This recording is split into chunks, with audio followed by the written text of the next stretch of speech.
इस कार्यक्रम के पुण्यार्जक हैं गुरु भक्त परिवार श्री वीरेंद्र कुमार जैन, पुत्र आनंद कुमार जैन, निर्मल कुमार जैन, पौत्र वेदांत जैन, 4/142, बालूगंज, आगरा, उत्तर प्रदेश।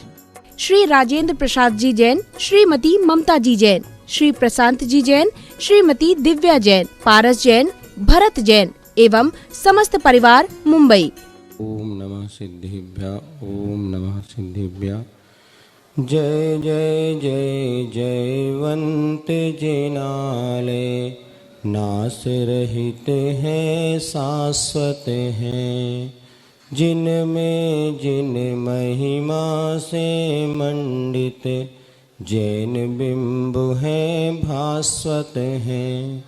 सुरपति के मुकुटों की मणियाँ झिलमिल करती हैं, जिन बिंबों के चरण कमल को धोती हैं अगहरती हैं। सदा सदा से सहज रूप से सुचितम प्राकृत छवि बाले, रहे जिनालय धरती पर ये श्रमणों की संस्कृति धारे। तीनों संध्याओं में इनको तन से मन से वचनों से नमन करूं धोऊं अग्रज को, छूटू भववन भ्रमणों से, छूटू भववन भ्रमणों से। जय बोले अहिंसा परमो धर्म की, शासन नायक भगवान महावीर स्वामी की, आचार्य भगवान श्री कुंद कुंद भगवान की, आचार्य गुरुवर श्री विद्यासागर जी महाराज की, पूज्य मुनिवर श्री प्रमाण सागर जी महाराज की, अष्टानिका महापर्व की, पूज्य मुनिवर श्री निर्वेक सागर जी महाराज की, पूज्य मुनिवर श्री शीतल सागर जी महाराज की, समस्त मुनि संघ की नमस्ते। मंगलाचरण में आचार्य गुरुवर द्वारा रचित नंदीश्वर भक्ति का पद्यानुवाद आपके सामने पढ़ा गया और निश्चित ही हमारी भक्ति का उद्देश्य क्या होना चाहिए। छूटूं भवन भ्रमणों से, क्या कहा? छूटूं भवन भ्रमणों से, अर्थात संसार रूपी वन में जो यह जीव अनादिकाल से भटक रहा है उसका भव भ्रमण छूट जाए। हे भगवान, इस संसार में मेरा जो परिभ्रमण है वो छूटना चाहिए। क्या उद्देश्य होना चाहिए भक्ति का? संसार का भ्रमण हमारा छूट जाए, ये मूल उद्देश्य है। और जब हम उत्कृष्ट उद्देश्य को लेके चलते हैं तो शेष वस्तुएं हमें स्वयमेव उपलब्ध हो जाती हैं। आचार्य समंतभद्र स्वामी ने कहा, देवादि देव चरणम परिचरणम नित्य आदृते। क्यों? काम दुही काम दाहिनी। जिनेन्द्र भगवान की भक्ति कैसी होती है तो मन वांछित फल को देने वाली है, और काम दाहिनी, और हमारी इच्छाओं को नष्ट करने वाली है। आज व्यक्ति के जीवन में यदि कहीं असंतोष है, कहीं दुख है, आकुलता है, तो इसके दो ही कारण हैं। पहला कारण है हमारी अनंत इच्छाएं। सुन रहे हैं आप लोग? इच्छाएं कितनी हैं हमारी? कोई अंत नहीं है। और जब तक इच्छाएं बढ़ती रहेंगी तब तक हमारे जीवन में सुख और शांति का मार्ग मिलने वाला। इसलिए आचार्य कुंदकुंद स्वामी ने भी पूज्य समय सार ग्रंथ में लिखा है, अपरिग्रहो अनिच्छो। अपरिग्रही कौन है? जिसके पास किसी प्रकार की इच्छा नहीं है। और काम दाहिनी, तो जो हमारी अनंत इच्छाएं हैं, तृष्णा जिसे कहते हैं, दाम बिना निर्धन दुखी, और तृष्णा अवस। तृष्णा किसे कहते हैं? AND एंड, और जो है हमें उसमें संतोष नहीं, किंतु और की जो हमारी इच्छा है ना, यही हमें सबसे ज़्यादा दुखी करती। जो वस्त्र हमारे पास हैं, जो साधन हमारे पास हैं, जो बाहरी संयोग हमारे पास है, उसमें हमें संतोष नहीं है, किंतु और इससे अच्छा हमें मिले। पड़ोसी के पास क्या है ये हम देख के ज़्यादा दुखी होते हैं। नहीं, हमारे पास जो है अगर हमें उसमें संतोष हो जाए तो ध्यान रखना दुख का सबसे बड़ा कारण दूर हो जाएगा। एक मंत्र, जो प्राप्त है सो पर्याप्त है। क्या कहा? जो प्राप्त है सो पर्याप्त है। तो एक कारण बताया काम दाहिनी, दूसरा कहा काम दोही। मन वांछित फल को देने वाली जिनेंद्र भगवान की भक्ति है। आप भक्ति करके तो देखिए। जब सौधर्म इंद्र आदि अपने पूरे परिवार चतुर्निकाय के देव ने अष्टानिक पर्वों में अपने स्वर्गीय वैभव को छोड़कर इस मर्त लोक पर आकर के, मनुष्य लोक में आकर के जिनेंद्र भगवान की भक्ति कर रहे हैं, सोचो क्या कुछ नहीं मिलता होगा। अच्छे हृदय से की गई जिनेंद्र भगवान की भक्ति मुक्ति का कारण बन सकती है, तो सांसारिक सुख तो स्वयमेव मिल सकते हैं। और अभी अपन पूज्य महाराज जी से सुनेंगे। कल या चर्चा एक सामने आपके रखी थी, किस अनुष्ठान नंदीश्वर महापर्व में, अष्टानिका पर्व में प्रायः सिद्धचक्र महामंडल विधान की एक संयोजना सभी लोग करते हैं, उत्साह से सिद्धों की आराधना करते हैं। और इसके पीछे एक घटना प्रसिद्ध हो गई कि वह जो सुर सुंदरी और मैना सुंदरी दो बहनें थीं, और उनके पिता ने उनसे कहा था अपने भविष्य के लिए आप स्वयं अपना निर्णय बताएं, किसको आप अपना पति मानना चाहते हैं, जिससे आप विवाह करना चाहते हैं, आप बताएं, हम करने को तैयार हैं। मैना सुंदरी ने मना कर दिया, पिताजी मुझे तो वो शिक्षा, वो संस्कार मिले हैं कि मैं कभी भी अपने होने वाले पति का चयन स्वयं नहीं करूंगी। और जब पिता ने बार बार उससे कहा, फिर भी बेटी ने मना कर दिया, और आखिर पिता ने उस बेटी का विवाह एक कूड़ी के साथ निश्चित कर दिया। तो भी आखिर वो बेटी के मन में कैसी वो दृढ़ श्रद्धा और विश्वास था, आखिर वो क्या आस्था थी कि उसने अपने पिता के कहने पर कूड़ी पति को स्वीकार कर लिया, किंतु उसने किसी प्रकार से मना नहीं किया। हम तो यही जानना चाहते पूज्य श्री से कि जैसी वो मैना सुंदरी के भीतर कैसे वो आस्था जगी, कैसे वो जिनेंद्र भगवान के प्रति भक्ति जगी कि 700 कुष्ठ रोगियों का कुष्ठ रोग दूर हो गया श्रीपाल सहित। और वो बेटी को कैसे अपने माता पिता के ऊपर इतना विश्वास जमा कि कोड़ी पति दिया तो भी उसने हंसते हंसते स्वीकार कर लिया। ऐसा ही कुछ उपदेश आप आज दें, जिससे कि हमारे यहाँ पर समाज में जो बेटा बेटी हैं उनकी श्रद्धा अपने माता पिता पर जगे। और माता पिता, आज के माता पिता को इतने क्रूर मतलब ऐसे नहीं हो सकते कि अपने बेटा बेटी का विवाह इस तरह कर दें। वो घटना आज हमारे बेटा बेटी को प्रेरणास्पद बने और आपका उपदेश हम सबके लिए मंगलकारी हो। इसी मंगल भावना के साथ पूज्य श्री उपदेश दे के हम उपकृत करें। नमोस्तु महाराज जी। हाँ, चलिएगा, दोनों हाथों को जोड़िएगा। हम पूज्यवन मुनिषी प्रमाण सागर जी महाराज जी के पावन चरणारविंद में है। कोटिशा नमोस्तु पूर्वक मंगल आशीर्वचनों वचनों के लिए निवेदन करते हैं। हे महाराज श्री, नमोस्तु नमोस्तु नमोस्तु। जय बोलो सिद्ध चक्र महामंडल विधान की। देवादिदेव 1008 श्री भगवान महावीर स्वामी की। मूल नायक श्री नमीनाथ भगवान की। परम पूज्य आचार्य गुरुवर श्री विद्यासागर जी महाराज।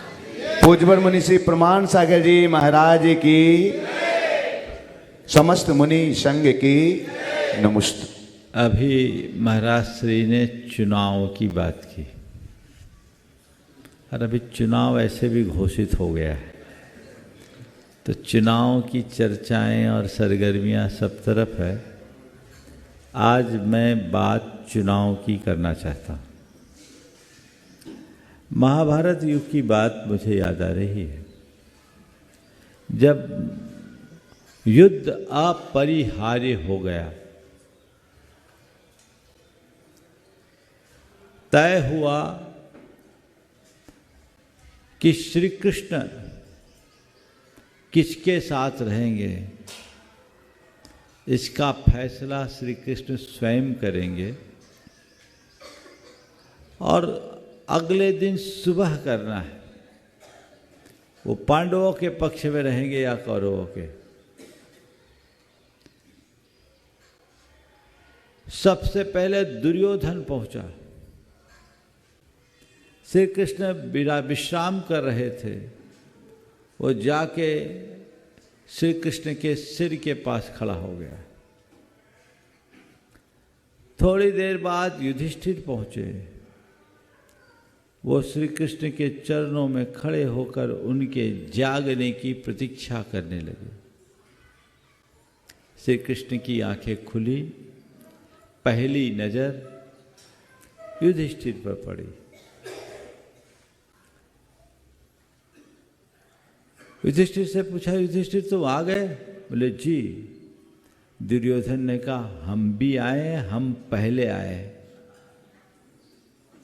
श्री कृष्ण ने कहा, तुम पहले आए, अच्छी बात, पर मेरी दृष्टि पहले युधिष्ठिर पर पड़ी है, इसलिए पहला अवसर मैं युधिष्ठिर को दूंगा। और मैंने तय किया है, एक और मेरी 11 अक्षौहिणी सेना होगी और दूसरी ओर निहत्था मैं होऊंगा। युधिष्ठिर बोलो, तुम किसे मांगना चाहते हो? दुर्योधन घबराया, कहीं 11 अक्षौहिणी सेना न मांग ले। पर युधिष्ठिर जी ने अत्यंत नम्रता और दृढ़ता के साथ कहा, प्रभु, हमें आपकी अक्षौहिणी सेना से कोई प्रयोजन नहीं, निहत्थे ही सही, हमें आप चाहिए। दुर्योधन ने एक पल गंवाए बिना तपाक से ताली बजाकर कहा, फिर 11 अक्षौहिणी सेना मेरी। श्री कृष्ण ने कहा, तथास्तु। चुनाव हो गया। अब परिणाम हम सबको पता है। 18 दिन के महाभारत के बाद क्या हुआ है ना। मुझे इसमें एक बड़ा प्रतीकात्मक अर्थ दिखता है। हमारे जीवन में भी जब कभी चुनाव का प्रसंग आता है तो प्रायः लोग दुर्योधन जैसी चूक कर देते हैं। किसे चुनना है हमें यह तय करना है। श्री कृष्ण है हमारे भीतर के परमार्थ और 11 अक्षौहिणी सेना क्या है? विषय, भोग, अर्थ, पदार्थ, 5 इंद्रिय, 5 ज्ञानेंद्रिय, 5 कर्मेंद्रिय और 1 मन। यही 11 अक्षौहिणी सेना है। और श्री कृष्ण है हमारे भीतर की आत्मा। तुम अपनी आत्मा को चुनते हो या इंद्रिय विषयों को चुनते हो? तय है, जो युधिष्ठिर की तरह अपने आत्मा को चुनता है, परमार्थ को चुनता है, वो जीवन के महाभारत में जीत जाता है। और जो दुर्योधन की तरह पदार्थ को चुनता है, वो हार जाता है। अभी महाराज श्री ने बहुत ही उत्तम प्रसंग उपस्थित किया। सिद्ध चक्र महामंडल विधान की प्रसिद्धि जैन परंपरा में बहुत अधिक है। और जहाँ भी सिद्ध चक्र महामंडल विधान किया जाता है तो ये पंक्तियाँ दोहराई जाती हैं। श्री सिद्ध चक्र का पाठ करो दिन 8 ठाठ से, प्राणी फल पायो मैना रानी।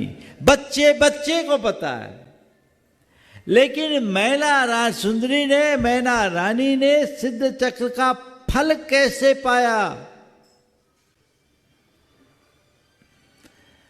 वो सिद्ध चक्र के विधान से फल नहीं पाई, अपनी श्रद्धा से पाई। हम किसको चुनते हैं ये हमारी श्रद्धा पर निर्भर करता है। हमारे विश्वास पर निर्भर करता है। अपनी श्रद्धा को प्रगाढ़ बनाए। पहली बात, अगर श्रद्धा हमारी नहीं जगी तो कुछ भी नहीं होगा। तो भगवान की कितनी भी पूजा करो, भगवान की शरण में कितनी भी बातें करो, लेकिन उसका अर्थ तब तक नहीं जब तक तुम्हारे हृदय में सच्ची श्रद्धा नहीं। एक भगत भगवान के सामने गुहार कर रहा था, हे भगवान मेरी 1 करोड़ की लॉटरी खुलवा दे, 1 करोड़ की लॉटरी खुलवा दे, 1 करोड़ की लॉटरी खुलवा दे। बहुत देर से बात गुनगुना रहा था, हे भगवान मेरी 1 करोड़ की लॉटरी खुलवा दे। कहते भगवान प्रकट हुए और एक चाटा खींच के दिए। वो शक पका गया कि भगवान से प्रार्थना कर रहे लॉटरी खोलने की और भगवान ने चाटा दिया। प्रभु मेरा गुनाह क्या? बोले पगले, 1 करोड़ की लॉटरी खुलवाने को तो मैं तैयार हूं, 1 रुपया का टिकट तो दिखा। अरे 1 रुपया का टिकट कटाओगे तभी 1 करोड़ की लॉटरी खुलेगी। तुम्हारे पास टिकट तो है नहीं, लॉटरी चाहिए। बिना टिकट के लॉटरी क्या होगी? चाटा ही मिलेगा। अपने हृदय में श्रद्धा के 1 रुपया का टिकट खटाओ, मुक्ति की 1 करोड़ की लॉटरी खुलेगी।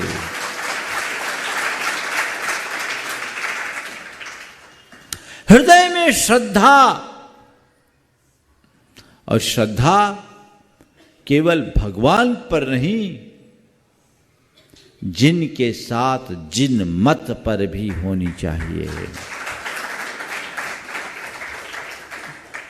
अगर तुम जैन हो, अपने आप को जैन कहते हो, जिनेंद्र भगवान के सच्चे अनुयायी मानते हो, तो जिनेंद्र भगवान पर सच्ची श्रद्धा रखो। और जब भगवान पर श्रद्धा रखोगे तो भगवान की वाणी पर भी श्रद्धा होनी चाहिए। भगवान की वाणी पर श्रद्धा होगी तो तुम वही करोगे जो भगवान ने कहा है। कदाचित भगवान ने जो कहा वो न कर पाओ तो भी चलेगा, पर उन्होंने जिसका निषेध किया वह करो तो कभी नहीं चलेगा। अपनी श्रद्धा को पक्की बनाओ। आप सब अपने आप को धर्म श्रद्धालु मानते हो? भगवान के बड़े श्रद्धालु कहलाते हो, कहलाना चाहते हो कि नहीं चाहते हो? और रोज सुबह से भगवान की पूजा भक्ति भी करते हो, बिना श्रद्धा के तो होगी नहीं। लेकिन अपनी श्रद्धा को टटोल कर देखो, भगवान को तो मानते हो, भगवान की कितनी मानते हो? बोलो। जो भगवान को माने, भगवान की ना माने, उसकी श्रद्धा कितनी प्रतिशत सही होगी? हृदय में वो श्रद्धा जगाओ। अगर मैं भगवान को मानता हूं तो उन्हीं बातों को मानूंगा जो भगवान मानते हैं। कदाचित उसमें चूक हो जाए तो भी कोई दिक्कत नहीं, लेकिन जिसका भगवान ने निषेध किया है उसको तो अपने जीवन में कभी भी प्रवेश नहीं दूंगा। है तैयारी आपकी? सड़क चलते हैं, ग्रीन सिग्नल हो, गाड़ी रोक दो चलेगा, आगे ना बढ़ाओ चलेगा। लेकिन रेड लाइट हो और गाड़ी आगे बढ़ाओ तो बोलो क्या होगा? हाँ, एक्सीडेंट और चालान। आजकल तो बहुत हेवी चालान हो गया। हमने सुना कितना 2000 सीधे कटता है। चालान भी कटेगा ऑनलाइन, है ना, और एक्सीडेंट भी होगा। इसलिए आप लोग बहुत समझदार हो, रेड लाइट देखते हुए भी, न चाहते हुए भी गाड़ी रोक देते हो। तो हमारे लिए भगवान ने भी दोनों तरह के सिग्नल की व्यवस्था कर रखी है। एक ग्रीन सिग्नल है धर्म पथ पर आगे बढ़ने का, और रेड सिग्नल है अधर्म से बचने का। तुम धर्म पथ पर आगे बढ़ो, अच्छी बात है, ना बढ़ पाओ तो भी चलेगा। ठीक है, ग्रीन सिग्नल गाड़ी आगे नहीं बढ़ाए, थोड़ा लेट पहुंचेंगे, न चालान होगा न दुर्घटना, लेकिन अधर्म की तरफ चले गए तो जीवन को पतन से नहीं बचा सकोगे। अपने जीवन के पतन को रोकना है तो चेतना जगानी होगी। आज जिस तरह की उच्छृंखलता और उसके परिणाम स्वरूप पथ भ्रष्टता या दिग्मूढ़ता प्रकट हो रही है, वो केवल इसलिए हो रही है कि अंतर हृदय में जैसी प्रगाढ़ श्रद्धा चाहिए उसका अभाव है। बच्चे बच्चे में ये श्रद्धा जगाने की आवश्यकता है, कूट कूट करके भरनी चाहिए, ताकि वह भगवान की वाणी के विरुद्ध सोच भी न सके। शास्त्र विरुद्ध आचरण करने वाला कभी अपना उद्धार नहीं कर सकता। आपको गुरु वचन जो मिलते हैं ये हम लोग अपने मन से नहीं बोलते, हमें तो भगवान की वाणी से जो प्रसाद मिला है उसका ही अंश आप लोगों को लुटाते हैं। गुरु कृपा से हमें मिला, हम आपको दे रहे। आपको चाहिए कि आप उस पर अमल करें और जीवन को सफल बनाएं। इसलिए संस्कारों को प्रगाढ़ बनाना चाहिए। मैना सुंदरी के हृदय में वही श्रद्धा थी। नतीजा, उसने अपने कोढ़ी पति को स्वीकारा, पर उसने पति को स्वीकारा, कोढ़ी को नहीं। लोक की दृष्टि में वो कोढ़ी होगा, उसकी दृष्टि में तो वह उसका पति था, और केवल पति नहीं था, पति परमेश्वर था। और उसने अपनी पति पारायणता व्रत का निर्वाह करते हुए अपनी पति की सेवा की और अपनी श्रद्धा, भक्ति, सेवा और समर्पण के बल पर कोढ़ी को भी कामदेव बना दिया। ये आदर्श है हमारे पास। आजकल अगर किसी का पति ऐसा हो जाए तो पत्नियां पहले किनारा काटती है। एक व्यक्ति को उसकी धर्मपत्नी और बेटे ने इसलिए छोड़ दिया कि उसका पति ज्यादातर बीमार रहता है, कौन सेवा करे। ये आज का कलयुग है। शादी हुए 17 वर्ष हो गए, 17 वर्ष में माँ बेटे ने पति और पिता को छोड़ दिया।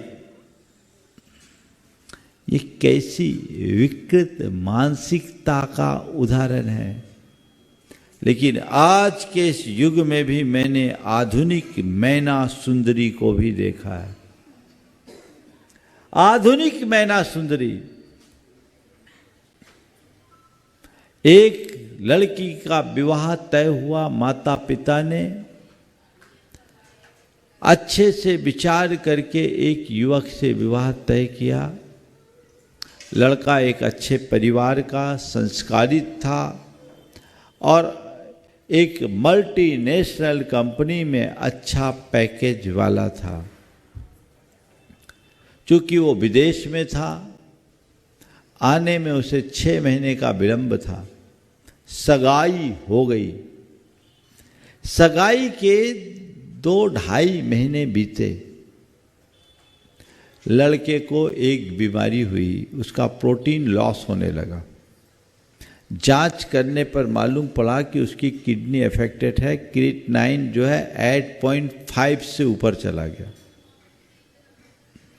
लड़के को जैसे पता चला, उसने सबसे पहले लड़की को खबर की कि मेरी किडनी अभी पूरी तरह खराब हो गई है, अब मेरे भविष्य का कोई ठिकाना नहीं, इसलिए मैं चाहता हूँ कि तुम अपना रास्ता देख लो, मैं तुम्हारे साथ विवाह करके अपराधी नहीं बनना चाहता।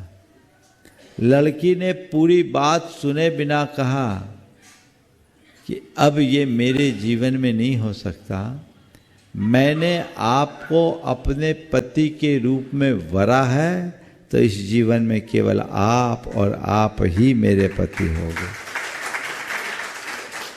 लड़के ने कहा मेरे जीवन पर खतरा है। बोले ये अगर विवाह के बाद हो जाता तो क्या होता?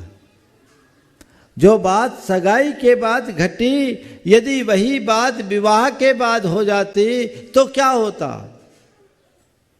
लड़के ने अपने तरफ से समझाने की कोशिश की। उसने अपने माँ बाप को बोला कि मैंने ऐसे बात की, और फिर लड़की के माता पिता तक बात पहुंचाई गई कि आप लोग अपनी बेटी को समझा लीजिए ताकि उसका भविष्य सुरक्षित रहे। लड़की को उसके पूरे परिवार के लोगों ने बहुत समझाया, लड़की मानने को तैयार नहीं।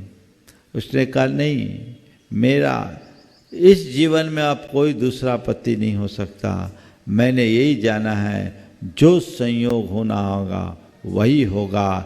कल दूसरी शादी भी कर लूँ तो वो जिंदा भी रहेगा, बचेगा, कितने दिन मेरे साथ रहेगा कौन जानता है। मैं उन्हें ही स्वीकार करूँगी और उनके स्वास्थ्य की रोज मंगल भावना भाऊंगी। उसने भगवान की आराधना शुरू की और कहा कि मेरा विवाह तो अब उसी से होगा। लड़का भी कम नहीं था। उसने कहा ठीक है, अगर तुम इस बात के लिए अड़ी हो तो मैं भी ठीक हूँ, जब तक मैं पूरी तरह स्वस्थ नहीं होऊंगा विवाह नहीं करूँगा। विवाह तभी करूँगा जब पूरी तरह स्वस्थ होऊंगा। मैं कोई किस्सा नहीं सुना रहा हूँ, ये घटना है, 2011-12 की बात। पूरी तरह स्वस्थ होऊंगा तभी करूँगा। और संयोग उसने चिकित्सा कराई, उसका पुण्य जगा, वो ठीक हो गया। डॉक्टर भी आश्चर्य कर, वो ठीक हो गया।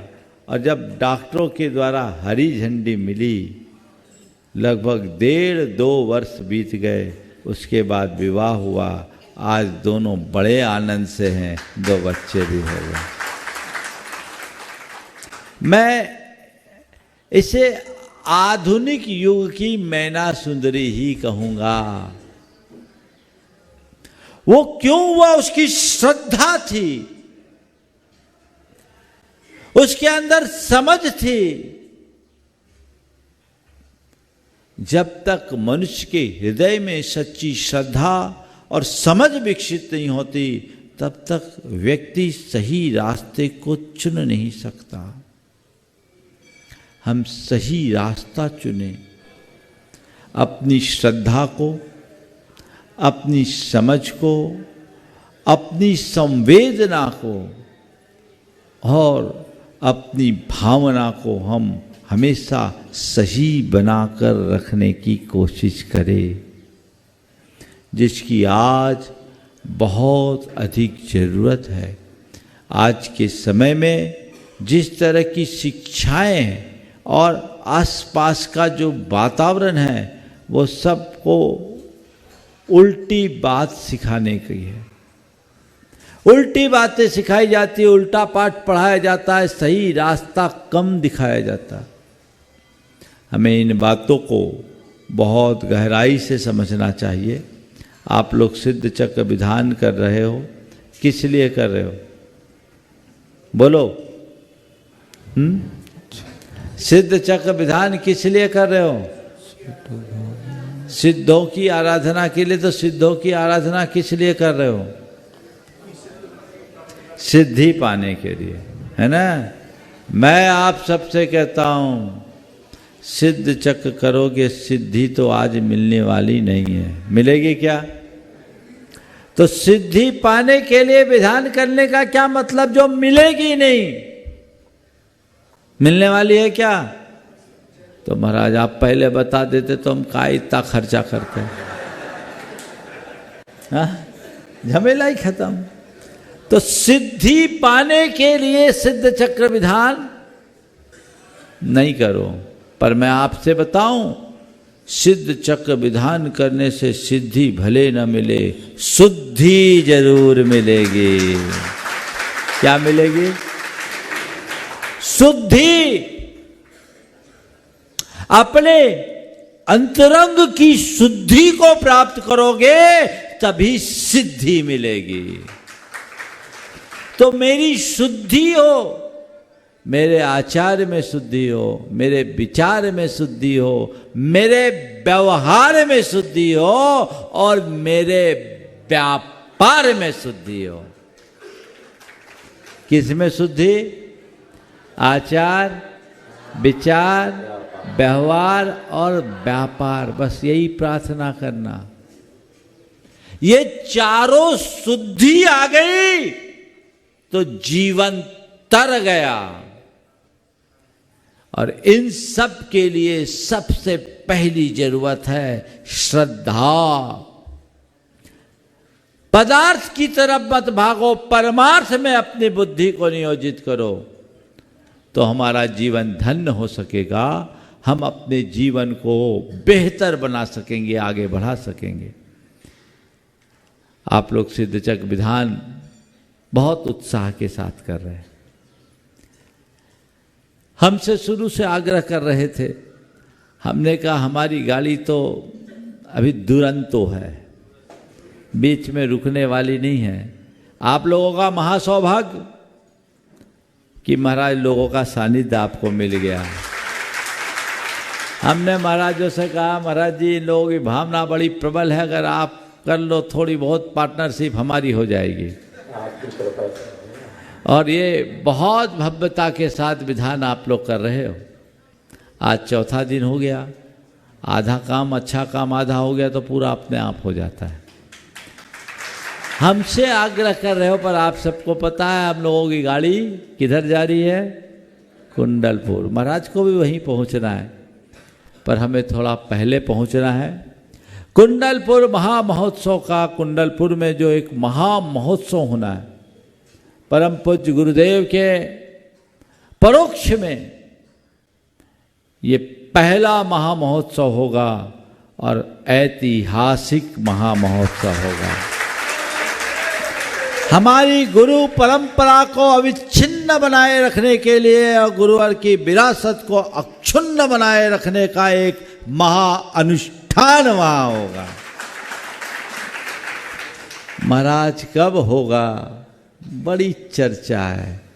बंधुओं, कल दिन भर की आपसी विचार विमर्श के बाद संघ के बड़े महाराज पूज्य समय सागर जी महाराज, योग सागर जी महाराज, नियम सागर जी महाराज और सुधा सागर जी महाराज, समता सागर जी महाराज, सभी निर्यापक मुनियों के साथ चर्चा, अभय सागर जी, संभव सागर जी, अन्य प्रसाद सागर जी, वीर सागर जी, सब उसमें शामिल थे। नियम सागर जी, सब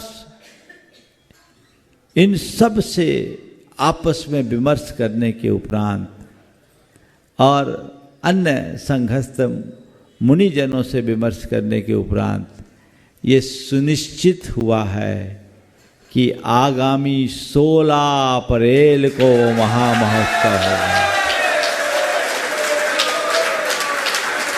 ये 16 अप्रैल की तारीख पक्की है और यही अधिकृत तारीख है। इसमें किसी प्रकार का भ्रम नहीं होना। मैंने आप लोगों से कहा था जो भी तिथि होगी इसी मंच से घोषित होगी। आज सुधा सागर जी भी महाराज भी घोषित करेंगे। तो ये जो भी समाचार और सूचनाएं हैं, जो इन मंचों से हो उसे अधिकृत माने, नहीं तो सोशल मीडिया बहुत एक्टिव है। अब इसको फैलाओ आप, इसमें कोई बाधा नहीं। और उसकी क्या रूपरेखा होगी बहुत जल्दी आप लोगों को मालूम पड़ जाएगी।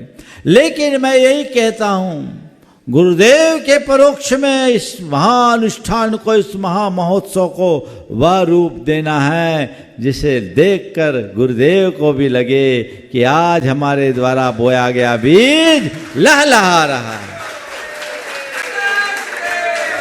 उनकी विरासत यावत चंद दिवाकर सुरक्षित रहेगी। हमें उसे आगे बढ़ाना है। ये उत्साह के साथ, इसी उमंग के साथ हमें इस कार्य को संपन्न कराना है। तो हम लोग उसी लिए, कल तो गाड़ी अटक गई, नमीनाथ भगवान की कृपा से छूटते हुए, लेकिन अब ना आप रोक पाएंगे ना हम लोग रुकेंगे। अच्छे से आप लोग विधान कराइए। ब्रह्मचारी अशोक भैया अपने प्रतिकूल स्वास्थ्य के बाद भी आप सबका विधान अच्छे से संपन्न करा रहे हैं। महाराज लोगों का सानिध्य आप लोगों को मिल रहा है। उत्साह से विधान कीजिए और सबको अब तो एक ही लक्ष्य रखना है। कहाँ जाना है? बड़े बाबा और छोटे बाबा के दरबार में, समझ गए? वहाँ भी दरबार तो बड़े बाबा और छोटे बाबा का ही है। वहाँ जाकर इस महा महोत्सव को सभी संपन्न करेंगे। इसी भाव के साथ मैं यहीं पर विराम दे रहा हूँ। बोलिए परम पूज्य आचार्य गुरुवर श्री विद्यासागर जी महाराज की, पूज्य मुनिवर प्रमाण सागर जी महाराज की जय। बोलो देवादिदेव एकहजरा श्री भगवान महावीर स्वामी की जय जय जय। अहिंसा परमो धर्म की जय जय जय। परम पूज्य आचार्य गुरुवर श्री विद्यासागर जी महाराज का जय जय जय। परम पूज्य महामना मुनिराज प्रमाण सागर जी महाराज की। नानम नरस्य सारो, आचार्य कुंद कुंद कहते हैं, ज्ञान जीवन का सार है। पर सवाल ज्ञान को पहचानने का है। हम लोग ज्ञान किसको मानते हैं? सच्चे अर्थों में आज जिसे ज्ञान के रूप में समझा जाता है वो ज्ञान नहीं, केवल सूचनाओं का संग्रह है, कलेक्शन ऑफ इंफॉर्मेशन है। और उस अर्थ में देखा जाए तो सबसे ज्यादा ज्ञान आज आपके गूगल के पास है। जिस व्यक्ति का ज्ञान केवल मस्तिष्क तक सीमित रहता है उसे गूगल ही समझना चाहिए। वो जड़ ज्ञान है, ये कुछ नहीं कर पाएगा। गूगल में इतने सारी सामग्री है, वो हमारे किसी काम की है नहीं। पर जो ज्ञान हृदय में उतर जाता है वो हमारे जीवन में आमूलचूल परिवर्तन कर देता है। आज के संदर्भ में 4 बातें कहूंगा। जानो, जागो, त्यागो, जियो। जीना है, सब जीते हैं, पर जान कर जियो। आप जी रहे हो कि नहीं? जानकर जी रहे हो या बिना जाने? जी रहे हो, क्यों जी रहे हो है आपको पता? एक दफे मैंने पूछा, भैया क्यों जी रहे हो? एक युवक ने कहा, इसलिए कि अभी मरे नहीं। वो जीता हुआ भी मरा ही हुआ है। जीना है तो पहले जानो मैं कौन हूं, मेरा स्वरूप क्या है। ये ज्ञान होना चाहिए।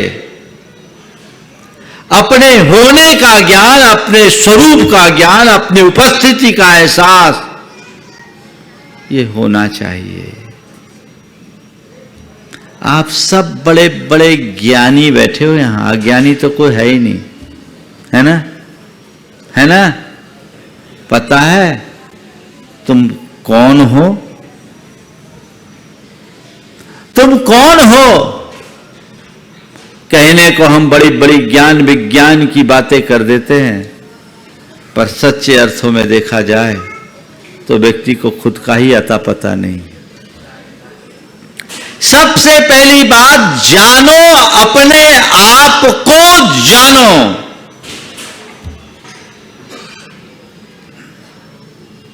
कभी मन में आता है अपने विषय में जानने का?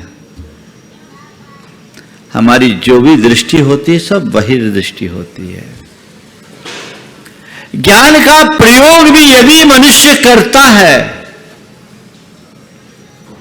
तो अपने बाहरी आवरण को सजाने के लिए। सच्चे अर्थों में वही ज्ञान है जो हमारी अंतरात्मा को निर्मल बनाए। जानो मैं कौन हूं, मेरा क्या है,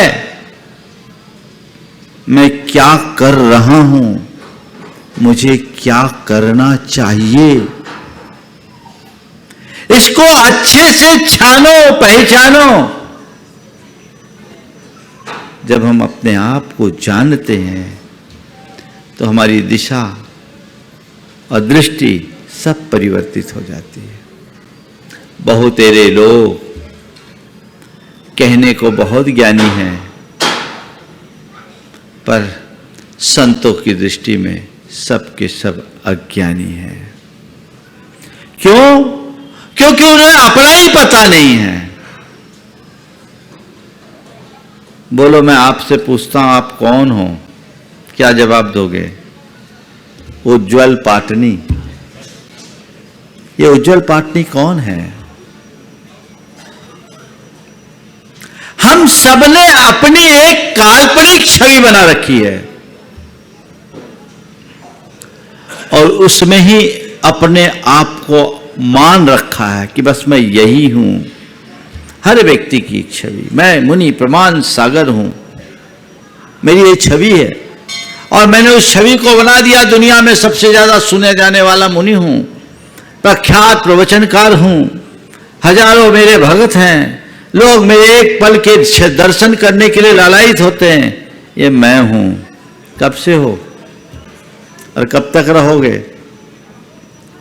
कब से हो, कब तक रहोगे? जब से बोलना शुरू कर दिए तुम्हारी ये छवि बनती गई और तुमने उस छवि को अपनी छवि मानना शुरू कर दिया। जब तक बोल रहे हो तब तक ये छवि बनी रहेगी। जिस दिन चले जाओगे सब अप्रासंगिक हो जाएगा। और चले जाने की बात तो बहुत दूर की है, एक दिन जीते जी भी हर मनुष्य को अप्रासंगिक होना पड़ता है। एक दिन अप्रासंगिक होना पड़ेगा। जब तक तुम्हारा शरीर है ना, तुम लोगों की भीड़ कब तक है? जब तक यहां से मिल रहा है। जब ये सब बंद हो जाएगा ना तो तुम लोग भी कहोगे ठीक है, आप कहीं दूसरी जगह जाओ। ये एक बहुत बड़ा सच है। पर मैं अगर अपने आप को ये मान लूं तो मैं पूरी ताकत उसी को मेंटेन करने में लगाऊंगा। मेरा सारा समय, मेरी सारी शक्ति, मेरा सारा चिंतन और मेरी सारी चेष्टा केवल उसमें होगी। और जब वो पुष्ट होगा तो मैं और फूलूंगा और उस पर चोट लगेगी तो मुझे गुस्सा आएगा। यही हमारे जीवन को विचलित करने के बड़े कारण हैं। अगर मैं जानूं कि मैं कौन हूं तो ये सब चीजें छूट जाएगी। यथार्थ क्या है? मैं हूं। मेरे साथ जितने भी विशेषण जुड़े हैं ना, वो मैं नहीं हूं। न मैं मुनि हूं, न अमुनि हूं, न मैं ज्ञानी हूं, न अज्ञानी हूं, न मैं अवक्ता हूं, न वक्ता हूं, न मैं पंडित हूं, न मैं मूर्ख हूं। मैं हूं। क्या? मैं हूं, बस हूं, उसकी अनुभूति करो। जिसने इसे जान लिया कि मैं हूं, बस समझ लो वही ज्ञानी है।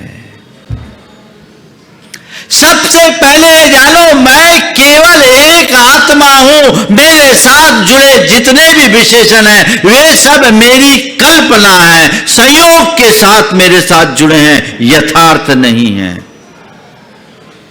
ये भाव बोध अंदर जग जाए तो तुम्हारा सारा अभिमान और तुम्हारी सारी आसक्ति पल में विलीन होगी। फिर तुम संसार में रह करके भी उसमें रम नहीं सकोगे। वो आत्मा केवल ज्ञानी नहीं होता, जानने वाला आत्मा नहीं होता, अपितु जागृत आत्मा होता है। एक सुप्त व्यक्ति में और एक जागृत व्यक्ति में क्या अंतर होता है? सोया हुआ आदमी कौन होता है? जब नींद में रहते हैं, सोए रहते हैं, दिन दुनिया से बेखबर बेसुध होकर सोते हैं, कुछ अता पता होता है क्या? और कईयों की तो ऐसी प्रगाढ़ नींद होती है कि नींद में कोई उसको उठा के बिठा भी दे तो उसको पता नहीं लगता। कहने का तात्पर्य यह है कि सुप्त अवस्था वो अवस्था है जिसमें व्यक्ति को अपनी शुद्ध बुद्ध ना हो, और जागृत अवस्था वो अवस्था है जिसमें व्यक्ति को अपनी शुद्ध हो, बुद्ध हो। आप सब जागृत हो? आप सब जागृत हो? बोलो। महाराज अभी तो जाग ही रहे हैं। हाँ, नहीं हो तो सो क्यों रहे हो? ये भी पता है कि हम जागृत नहीं है, सो रहे हैं। ये बड़ी मुश्किल है। सोए हुए आदमी को तो पता ही नहीं रहता कि हम सो रहे हैं, पर तुम सबको पता है कि हम सो रहे हैं। संत कहते सोए को जगाना बहुत सरल है, पर जो सोने का अभिनय कर रहे हैं उन्हें जगा पाना बहुत मुश्किल है। यही हाल तुम लोगों के साथ। काश तुम्हें इस बात का एहसास होता कि हम सच में अभी सोए हैं, हम जागृत नहीं हैं, तो बदलने में देर नहीं लगती। हम भी कभी सो रहे थे। जिस पल मुझे भीतर से इस बात का एहसास हुआ कि मैं सो रहा हूं, मेरी आंखें खुली, मुझे शुद्ध हुई, बुद्ध हुई, अपने स्वरूप की पहचान हुई, गुरु चरणों में अर्पित कर दिया, आज यहां पहुंच गया। जानो, जागो, अपनी शुद्ध होनी चाहिए, अपनी बुद्ध होनी चाहिए, जीवन की सच्ची समझ होनी चाहिए। जाग जाओ। सोते सोते ही निकल गई सारी जिंदगी, बोझा ढोते ही निकल गई सारी जिंदगी। ये तो सब सपना है। जिस दिन जाग जाओगे उस समय समझ में आएगा कि मेरे साथ जो चीजें हैं वो क्या है, उनसे मेरा क्या संबंध। कोई व्यक्ति सपने में राजपद पाले और देख ले कि वो चक्रवर्ती हो गया, चक्रवर्ती का साम्राज्य उसके साथ जुड़ा हुआ है, क्या होगा? सपना जितनी देर तक है तब तक वो यथार्थ है, और सपना टूटते ही क्या होगा? राज खो गया। तकलीफ होगी राज के खोने से। तुम्हारे जेब से 10 का नोट गिर जाए तो तकलीफ होती है। इतना बड़ा साम्राज्य खो गया, आंसू नहीं बहाते? क्यों नहीं? कभी सोचा? रोज सपने देखते होंगे। अरे महाराज, आप सपने देखने की बात करते हैं, हम तो रात में क्या दिन में भी देखते हैं और सपने ही देखते हैं। और फिर कुछ भाई लोग सपना दिखाते भी हैं। ये जितने मोटिवेटर्स हैं, बुरा नहीं मानना, ये तुम्हारे अंदर सपना जगाते हैं, तुम्हें सपना दिखाते हैं। पर मैं बताऊं, ये सब तुम्हें बाहर से समृद्ध बनाने के रास्ते हैं। जिस दिन तुम अंदर से मजबूत हो जाओगे, तुम्हारा जीवन धन्य हो जाएगा। अभी एक बहुत बड़ी बात कही गई, अच्छी बात कही गई उज्जवल के द्वारा, कि जितने भी बड़े कारपोरेट घराने हैं वे सब स्पिरिचुअलिटी से जुड़े हैं। मैं इतनी बात जानता हूं, पेड़ उतना ही ऊंचा उठता है जितना उसकी जड़ें गहरी होती है। स्पिरिचुअलिटी हमारे जीवन की रूट है, जड़ है। उसे उसके सुरक्षा के बिना जीवन सुरक्षित है ही नहीं। इस बात को जो जानेगा, वो दुनिया में कहीं भी क्यों ना हो, उसे कहीं से प्रभावित नहीं होने देगा। जड़ को मजबूत बनाओ, सच्चे स्वरूप को जानो। इस निद्रा को त्यागना है, जागो। जीवन का यह दृश्य जगत का एक बहुत गहरा सपना है। जब तक नींद भरी आंखों में तब तक दृश्य जगत अपना है। उतनी देर जाग के जी लो जितनी अभी उम्र बाकी है। कोई नहीं किसी का साथी, सारी यात्रा एकाकी है। जागो। सपना टूटता है, तुम जागते हो तो चीजें खो गई, साम्राज्य खो गया, उसका दुख नहीं, और मिल गया उसकी खुशी नहीं। जागृत मनुष्य की यही पहचान है, जो पाने में गुमान न करे और खोने में गम न हो, वो समझना जागा हुआ है। जो पाकर बोराए और खोने में बौखलाए, वो सुप्त आत्मा है। न बोराना है न बौखलाना है, क्योंकि जो पाया वो भी मेरा नहीं, जो खोया वो भी मेरा नहीं। जो पाया वो भी एक सपना है, जो खोया वो भी एक सपना है। मेरा कुछ नहीं, मेरा तो बस मैं हूं। अंतर में ऐसी समझ होनी चाहिए, और यही समझ मनुष्य को अंदर से मजबूत बनाती है। एक जागृत व्यक्ति की क्या स्थिति होती है। मेरे संपर्क में एक बड़े उद्यमी हैं, माइनिंग के कारोबार से जुड़े हुए। अपने राज्य में सबसे ज्यादा इनकम टैक्स देने वाले व्यक्ति, उनके यहां इनकम टैक्स डिपार्टमेंट के लोग पहुंच गए। 200 आदमी की टीम पहुंची। उन्होंने आए, बोले आइए, रहिए, आराम से खाइए पिए, नाश्ता पानी कीजिए, जो आपको देखना है देख लीजिए, मेरा सब ट्रांसपेरेंट है, मेरा सब कुछ ट्रांसपेरेंट है। अखबारों में बहुत सारी खबरें छपी, इतना डिक्लेरेशन कराने बोल रहे, ये कर रहे वो कर रहे। हालांकि आज तक का रिकॉर्ड है, इनकम टैक्स डिपार्टमेंट के किसी भी रेड में आज तक किसी को ईमानदारी का, ऑनेस्टी का सर्टिफिकेट तो नहीं मिला, और उस डिपार्टमेंट से कभी मिलेगा इसकी मुझे संभावना भी नहीं।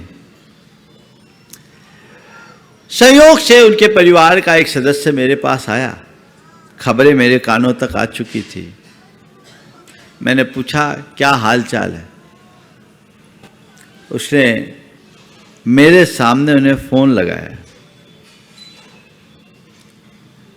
तो उन्होंने जो बात कही वो एक जागृत मनुष्य की पहचान है। उन्होंने कहा मुझे कोई चिंता नहीं, गुरुदेव को बोलो आशीर्वाद दे, जो जाना है सो जाएगा, मेरा है क्या जो जाएगा। जो जाना है सो जाएगा, मेरा है क्या सो जाएगा। मुझे इतना पता है कि मैं गलत नहीं हूं। एक साधारण व्यक्ति के साथ ऐसा हो तो पहले गिड़गिड़ाता महाराज से कहो कोई आशीर्वाद दे, कोई मंत्र फूके, कोई चमत्कार कर दे ताकि इनकी बुद्धि सलट जाए, मेरा मामला ठीक हो जाए। ध्यान रखना, सामने वाले की बुद्धि को ठीक करने की ताकत किसी मंत्र में नहीं है, पर अपनी बुद्धि को निर्मल बनाए रखने की सामर्थ्य हर व्यक्ति के पास है। अपनी बुद्धि निर्मल रखो तो ये झमेला ही नहीं हो। तो जानो, जागो, फिर त्यागो। किसको त्यागना है? मोह को, आसक्ति को, अभिमान को, इसे त्यागो। ये सब उलझाने वाले कारण है, ये रुलाने वाले कारण है, ये दुखदाई है। इसी के कारण सारी परेशानियां हैं। एक बात गांठ में बांध के रखना, मुझे दुख देने वाला कोई दूसरा नहीं, मैं खुद हूं। मेरे भीतर का अज्ञान, मेरे भीतर का मोह रूप परिणाम ही मुझे दुखी करता है। इसे त्याग दो तो हर पल आनंद है, फिर कुछ कहने और करने की नौबत ही नहीं आएगी। तो इस अज्ञान को त्यागो, इस मोह को त्यागो, अंदर से जागोगे, ये अपने आप इसे त्याग दोगे, फिर कुछ कहने की जरूरत नहीं पड़ेगी। और फिर जानने और जागने के बाद, त्यागने के बाद जो तुम जियोगे, उस जीवन का रस ही अलग है, आनंद ही अलग है। हर पल आनंद, एक अलग प्रकार की अनुभूति। वास्तविक जीवन ही वही जीवन है जिसमें सहजता हो, सरलता हो, समरसता हो और सकारात्मकता हो। जीने का मजा तो तभी है। अपने मन को पलटकर देखो, पल में मासा, पल में तोला। थोड़ी सी तारीफ कर दूं खिल जाते हो, और कोई टिप्पणी कर दे तो खौल जाओगे। पल में खिलना, पल में खौलना, ये क्या परिणति है तुम्हारी? इनसे उपरत हो। और ये योग्यता तुम्हारे भीतर, ये क्षमता तुम्हारे भीतर, ये प्रतिभा तुम्हारी है, पर तुम्हें उसका पता ही नहीं, तुम उसे जानते ही नहीं। असल अध्यात्म यही है, ज्यादा कुछ नहीं। इन 2 लाइनों को चरितार्थ कर लो। होकर सुख में मग्न न फूलूं, दुख में कभी न घबराऊं, इष्ट वियोग अनिष्ट योग में सहनशीलता दिखलाऊं। यही तो जीने का सार है, सारे धर्म का निचोड़ है। यदि हमने इसे आत्मसात कर लिया तो जीवन को एक नई ऊंचाई मिलेगी, हम अपने जीवन के सार तत्व को प्राप्त कर पाएंगे। आज उज्ज्वल पाटनी, जिसके बारे में सुना तो हमने बहुत सालों से था, एक लंबे अंतराल के बाद मेरे पास तो शायद पहली बार आना हुआ, आज उसके विचारों को मैंने सुना। निश्चित आज समाज में इसकी भी ज़रूरत है, पर हमें एक बात का सदैव स्मरण रखना चाहिए, हम केवल अपनी बाहरी पर्सनालिटी को चमकाने की कोशिश में न लगे, अपने आप को भीतर से मजबूत बनाने की कोशिश करें। असली व्यक्तित्व जब निखरता है तो जीवन में एक अलग प्रकार की चमक प्रकट होती है, वह धर्म और अध्यात्म से ही है। आज के समय में अध्यात्म की या धर्म की जितनी आवश्यकता है, मैं समझता हूँ आज से 50 बरस पहले उतनी नहीं थी, क्योंकि आज अप डाउन्स ज़्यादा है, स्ट्रेस ज़्यादा है। अगर वो व्यक्ति अपने इमोशंस पर कंट्रोल करने की क्षमता विकसित कर ले तो आज बहुत सहजता से जी सकता है, और यह केवल तत्व ज्ञान के बल पर ही संभव है, यह अध्यात्म के बल पर ही संभव है। हम इस दिशा में आगे बढ़ें। मैं उज्ज्वल को भी आशीर्वाद देता हूँ कि इसके साथ भगवान महावीर की देशना को जन जन तक पहुँचाने की कोशिश करे, उस अध्यात्म को जो भगवान महावीर ने सर्वोदयकारी कहा, जो सबके कल्याणकारी के रूप में देखा, वो सबके जीवन में घटित हो और हम अपने और सबके जीवन को अच्छा बना सके। इसी भाव के साथ यहीं पर विराम। बोलिए परम पूज्य आचार्य गुरुवर श्री विद्यासागर।